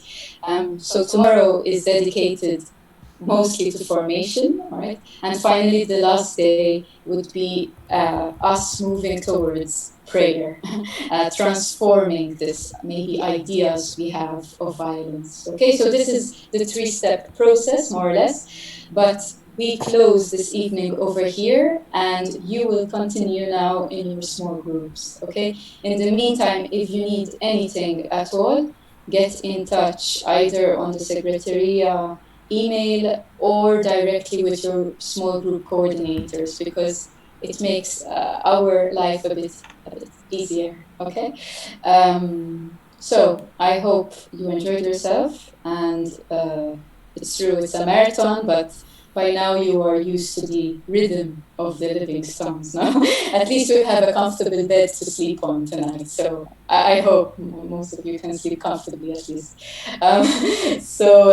Yes, Ricardo is very happy as well. So buon appetito if you haven't yet eaten, and buona continuazione.